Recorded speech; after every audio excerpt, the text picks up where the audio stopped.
Hi everyone. क्या आप लोगों ने कभी नोटिस किया कि बहुत कोशिशों के बाद भी आप अच्छी इंग्लिश बोलना क्यों नहीं सीख पा रहे हैं? आखिर क्या कारण है? हम हर जगह सुनते रहते हैं कि भाई इंग्लिश टूटी फूटी सही, लेकिन बोलना स्टार्ट करो, प्रैक्टिस करो। बट ये बातें तो हम सबको ही पता है। बट माय पॉइंट इज, ये बातें पता होने के बाद भी बहुत सारे लोग ऐसे हैं जो इंग्लिश बोलना नहीं सीख पा रहे हैं। वो लोग क्या गलत कर रहे हैं, इसके बारे में तो कोई बता ही नहीं रहा। तो आज के वीडियो में मैं आपको इसी के बारे में बताऊंगी। So let's get started. देखिए, पहली बात तो जब इंग्लिश बोलना हम स्टार्ट करते हैं तो हमारा फोकस इंग्लिश बोलने से ज़्यादा होता है कि हम रूल्स रटना स्टार्ट कर देते हैं कि यहाँ पे थर्ड फॉर्म लगेगी, डिड के साथ ये लगेगा, इसके साथ वो लगेगा। ठीक है, तो हमारा फोकस रूल्स को रटने पे नहीं होना चाहिए। एक इंग्लिश होती है जो हम एग्ज़ाम क्रैक करने के लिए प्रिपेयर करते हैं और एक इंग्लिश होती है जो हम बोलते हैं। उन दोनों में बहुत डिफरेंस होता है। If you are preparing for some exam जिसमें इंग्लिश ग्रामर का पोर्शन आता है तो आपको रूल्स रटने की ज़रूरत है। लेकिन अगर आप बोलने वाली इंग्लिश सीखना चाहते हैं, इंग्लिश बोलना चाहते हैं, तो आपको फोकस करना है इंग्लिश बोलने पे, ना कि रूल्स रटने पे। क्योंकि जब आप बोलना स्टार्ट करेंगे तो धीरे धीरे करके आपको सारी चीज़ें पता चल जाएंगी। लेकिन अगर आप पहले रूल्स रटना स्टार्ट कर देंगे तो जब आप बोलेंगे वो रूल्स आपको कभी नहीं याद रहेंगे। तो रूल्स आपको नहीं रटने स्टार्ट करना है, पहली बात। और इंग्लिश बोलने के लिए हम सबको ही पता है कि सबसे ज़्यादा इंपॉर्टेंट क्या है। सबसे ज़्यादा इंपॉर्टेंट है प्रैक्टिस करते रहना। तो अगर आप भी अपने घर पे बैठ के इंग्लिश प्रैक्टिस करना चाहते हैं, इंग्लिश बोलने सीखना चाहते हैं, बट अगर आपके पास कोई भी नहीं है इंग्लिश प्रैक्टिस करने के लिए, या फिर अगर आप किसी जॉब इंटरव्यू के लिए भी प्रिपेयर करें, तो आप चेकआउट कर सकते हैं स्पार्की ऐप को। इस ऐप की सबसे अच्छी बात यह है कि ये एक कम्प्लीटली एआई बेस्ड ऐप है।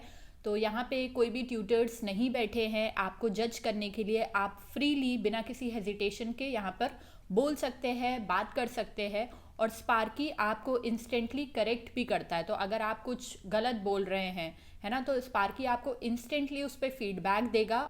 तो अब आप लोग सोच रहे होंगे कि ये ऐप हम कैसे यूज़ करेंगे। So keep watching the video. Hey Bushra, I'd love to chat about hobbies.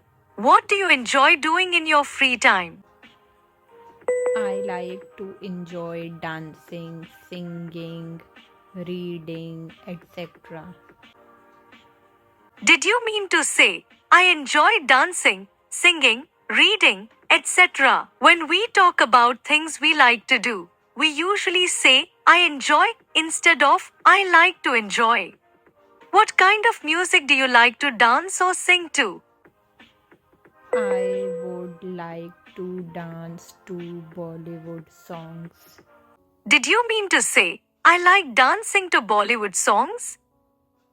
So all the links and details are given in the description box. Do not forget to check out the Sparky app.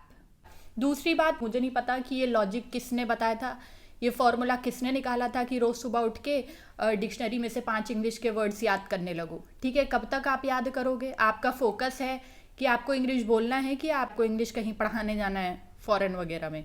ठीक है, तो ये सब करने की ज़रूरत नहीं है। कोई भी कॉम्प्लेक्स वर्ड्स आपको स्टार्टिंग में रटने की ज़रूरत नहीं है।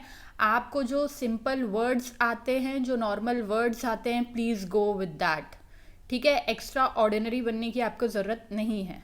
क्योंकि आप कितने ही वर्ड्स रट लेंगे और वर्ड्स रट के आप इंग्लिश बोलना थोड़ी ना सीख जाएंगे। मैं ऐसा इसलिए कह रही हूँ क्योंकि जब आप इंग्लिश बोलना स्टार्ट कर देंगे ना खुद से, और आपको ऐसा लगेगा कि यार ये वर्ड का तो मुझे इंग्लिश ही नहीं मालूम है, तो आप खुद जाके देखोगे तब आपको याद रहेगा। ना कि बिना कुछ सर पैर के वर्ड्स आप रोज़ सुबह उठ के 5 वर्ड्स याद करने लग जाओगे, वो आपको कभी भी नहीं याद रहेंगे। थर्ड पॉइंट क्या है, इसी से रिलेटेड है कि बहुत लोग क्या करते हैं, बहुत लोग इंग्लिश को तोड़ तोड़ के पढ़ना चाहते हैं कि पहले मैं अपनी ग्रामर सही करूँगा, फिर वोकैबुलरी सही करूँगा, फिर प्रोनाउंसिएशन सही करूँगा।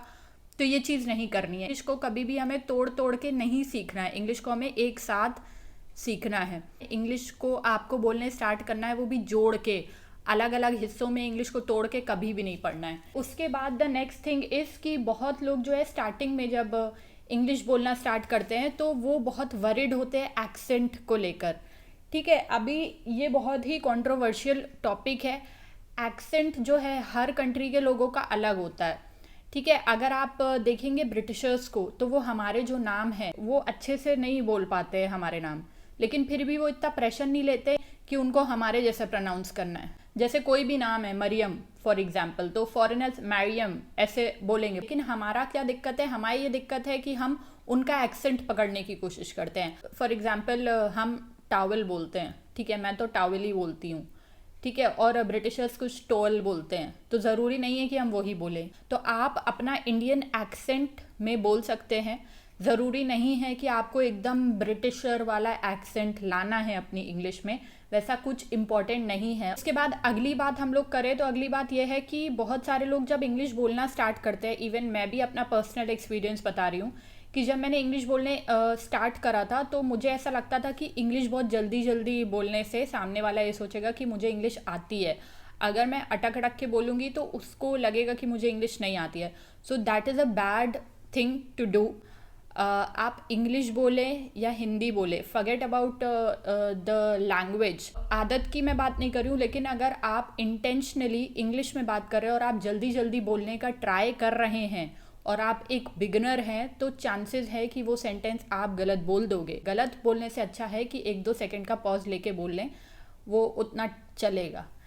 और बहुत सारे लोग ऐसा कहते हैं, और ये बात कहीं ना कहीं मैं भी मानती हूँ कि आपको जैसी भी उल्टी सीधी टूटी फूटी जैसी भी इंग्लिश आती है आपको बोलना चाहिए। लेकिन इस चीज़ में मैं एक चीज़ और ऐड करना चाहूँगी जो कि काफ़ी रियल है, कि अगर आपको पता है किसी इंसान के बारे में कि वो एक नंबर का बुली है, वो आपको बुली करता है, ठीक है, या करती है, तो आपको उसके सामने इंग्लिश नहीं बोलनी है।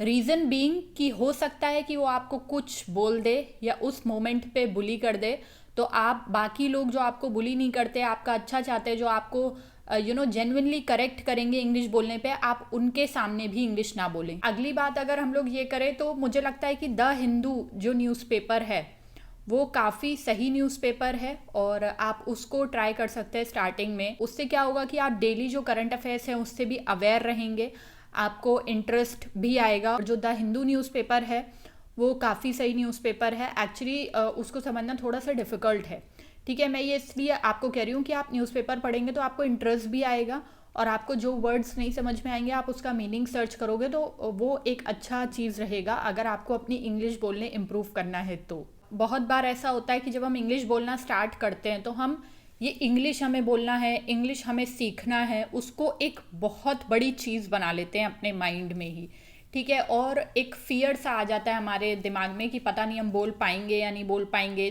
तो वो चीज़ आपको नहीं करनी है। दिमाग में अपना एक ये बहुत बड़ी चीज़ नहीं बना लेनी है कि ओ अब मुझे इंग्लिश में बहुत ज़्यादा स्ट्रगल करना पड़ेगा in everything. And last but not the least, मैं ये कहना चाहूँगी कि आपको इंग्लिश बोलने के लिए मैं ये नहीं कह सकती कि आपको 1 महीना लगेगा या 2 महीना लगेगा या 3 महीना लगेगा। ये एक प्रोसेस है, ये एक जर्नी है, ठीक है, जो आपको थ्रू आउट जब आप प्रैक्टिस करेंगे तब आपको धीरे धीरे करके आती जाएगी। तो आपको प्रैक्टिस करते रहना है, अपने आप को ऐसा टाइम फ्रेम में नहीं बांधना है कि 4 महीने में मैं इंग्लिश बोलना सीख जाऊंगी। आपको सब्र रखना पड़ेगा, आपको इंग्लिश बोलने की डेली प्रैक्टिस करनी है, ठीक है, क्योंकि ऑब्वियसली ये हमारी मदर टंग नहीं है। अगर हम नहीं बोलेंगे तो भूल जाएंगे, ठीक है। इसके अलावा और भी अगर कोई आप लोगों के एक्सपीरियंस रहे हैं, कोई टिप है, तो हमें कमेंट सेक्शन में ज़रूर बताइएगा। And I will meet you in my next video. Till then bye, take care.